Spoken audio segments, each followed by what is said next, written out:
Welcome to Dr. Charles Speaks, a podcast for now.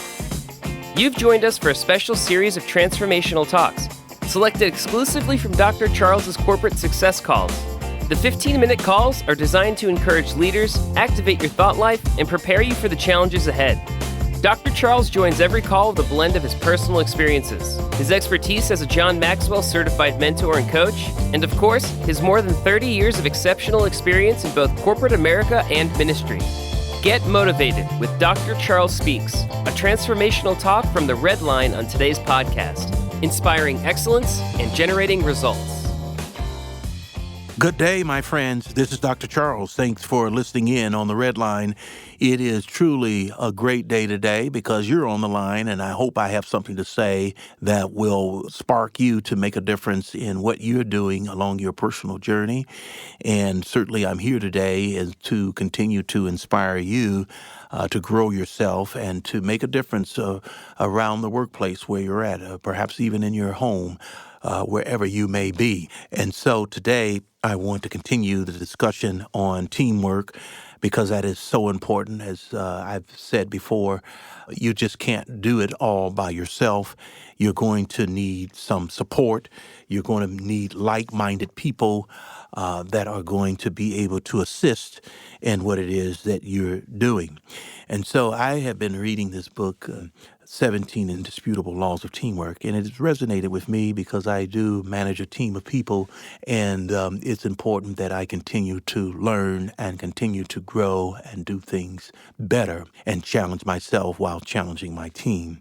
You know, I've raised the question before, and I'll raise it again today. Are you bored with your job? Then I encourage you to find something that you like to do so much that you would gladly do it for free. Then I suggest you learn to do it so well that people would be happy to pay you for it. That's what I want to talk about today is really the law of identity and teamwork. It comes down to having a team that comes together with shared values because shared values define the team. And even if some members of the team don't share common experiences or have a personal relationship with one another, they still can possess a cohesive environment, a cohesiveness that defies the size of the team. But what it takes is a common vision and a shared value. And that's what is so important in constructing and producing a winning team.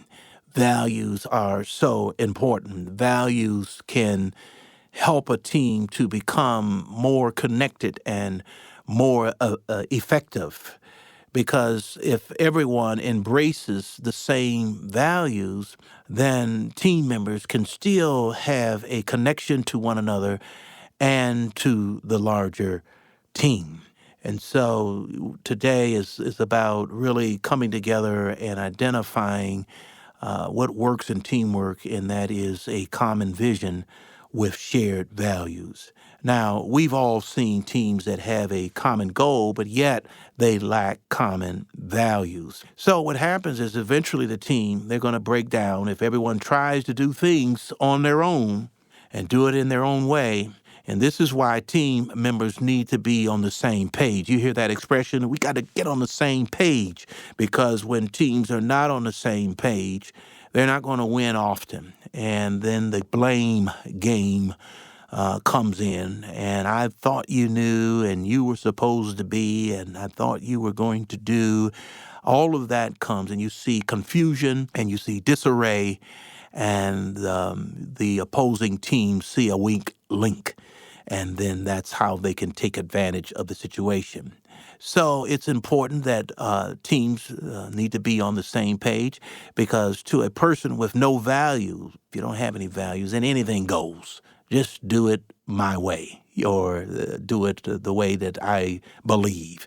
And when you're working in an organization and you're working for a team, it's going to have to all come together on one accord, one single mind where the leadership sets the values, set the example, and as a result of setting those examples, then everyone becomes a part of it, and it becomes the way forward for everyone on the team. And as a result of that, you're going to find that people attract other like-minded people. You know, as I've said, positive people attract positive people. And of course, on the flip side of that, negative people attract negative people. And when there is no vision, when there's no values, when there's no course of action, then you can have people going in all sorts of different directions. And so who you are, when you think about values, who you are is who you attract. And what you believe identifies who you are. And so you may, and I may have our own personal beliefs and values, but when you walk into an organization, then the organization stands for something. And this is when you come in alignment with those values and the culture, and you either work together in improving and striving for excellence, or you check out and self-select out, and because it just doesn't fit you. But the key here is that organizations must articulate the values. And then once you articulate those values for your organization, put them on paper. Put them on paper. So we've been talking about values. So what does that mean? Well, some of the examples I'm talking about as it relates to values, this was taken from John Maxwell's company, Enjoy, and I didn't list all of their values, but just to name a couple, one of the values is personal growth of each team member. And that's something of value that is part of their DNA, that when you come into the organization is that you don't stay as you were, but you grow. And it is the objection of the team and of the leadership that every team member grows personally. The second one was adding value to others.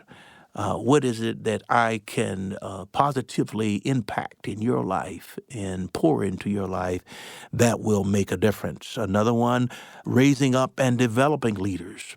You know, if you don't do that, then you just grow old and move on, and then what's left? Everything just collapse. You ever been in a situation like that where you see while the leader is there, things are going good, but they have no succession planning. They have no one who's going to slide in if something should happen to them, the leader. And you see in some cases the leader dies or the leader leaves, and the rest of the flock just goes in all sorts of different directions because there is no plan and no value was placed on raising up and developing future leaders. When I think about another company that expressed and has posted their values and what it means to come work for them, I think of Home Depot. Everyone heard of Home Depot. They strive as a few of their values. Number one is that they express excellent customer service. You ever been in a Home Depot? You can ask anyone with an apron on and ask them for where something is at. And they know it. Not only they know it, they'll walk you right to the spot and stay there with you and make sure that you have what it is that you're looking for. And that's a value that they place on serving their customers and their business. Another value is the respect for all people. That is so important for the diversities of people and mindsets coming into the organization. Then that is a key value of maintaining that respect for all people, not just some, but for all. And then another value, giving back to the communities. You know, Home Depot does a lot of great things and in giving back to the community. Now, why are we talking about all of these values? Because they are yours and my identity. We are identified with the organizations that are striving and working day in, day out to fulfill these things. These are more than just words on a paper, even though they should be visible for all to see and to be enforced by leading by example. Then these values become a part of you and be part of the whole team, and the outsiders looking in will have that much more respect for the individual as well as the company and will purchase your product or buy your your services or whatever, and you will be successful. And so the question today is, what are some of the values you stand for, not only in the organization that you work, but personally? When you think about that, when people think of you and your individual brand, you and me are a brand. If you would look at us as no different than a trademark, then what is it that people will say that you and I value the most? And that would be the question. So once you settle what the right values are, you're going to need to identify them and look at them, study them, understand them, and then teach them to everyone that's on your team. And that's how you're going to build a culture that is going to impact your business, hopefully in a positive way. And so you start with obtaining the buy-in. That is so important. You can talk all you want, but until you live the values, until you're passionate about it, then you won't be able to gain the buy-in from the rest of the team. But when they can see it and they can hear it, then those values will be bought by those that are with you, and their behaviors will align with you. You've seen this where someone has poor values and someone exhibits the same poor values. They say an apple doesn't fall far from a tree when we talk about dad and mom and the children, and so the children are away from dad, and you should see some of the same values that if the dad was standing there with the child. And so they're passed along, they're caught, they are exhibited by what we see. We become that what we see. The next practice is values. They have no value if you don't put them into practice. And that's really what it comes down to. So one, you got to gain buy-in. And then two, you got to practice. And someone said, I think it was a football coach that said, practice makes perfect. And that's why they practice. You practice as though the game is being played. And so when the game is being played, you are playing at a high level.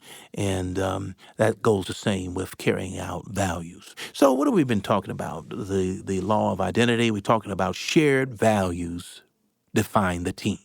Even if some members of the team don't share common experiences or have personal relationships with one another, they too still can possess a cohesiveness that defies the size of the team. What it takes is a common vision, this is the point, and shared values. I like to close this call today with this.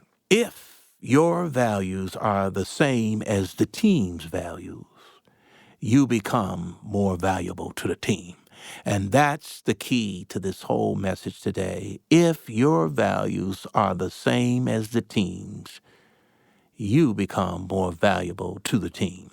If you can wholeheartedly buy into the team's values and commit yourself to aligning yourself with those values, then you're going to be in the right place. You're going to be doing the right things in lockstep with the rest of the team. But on the other side of that, if you can't, then your misalignment will be a constant source of frustration to you and frustration to your teammates. And you might want to think about finding a different team. That's why I said in the beginning of this call, I said, are you bored with your job? Then I encourage you to find something that you would like to do so much that you would gladly do it for free. Thank you, my friends, for listening in. Once again, it has been my pleasure to share with you. I hope it has been a blessing to you. Now, let's go back to work. Let's make it a great day and a great week. God bless. Until next time, you've been listening to Dr. Charles. Thank you for listening to Dr. Charles Speaks. Visit drcharlesred.com for booking info for your ministry, business, or leadership team. Get info about the Red Line, a 15-minute corporate success call each Monday morning with Dr. Charles. Follow Dr. Charles on all social media at Dr. Charles Red. Subscribe to the podcast here for every episode of Dr. Charles Speaks. Thanks for joining us. Like Dr. Charles always says, no matter what, never, never, never give up. Until next time.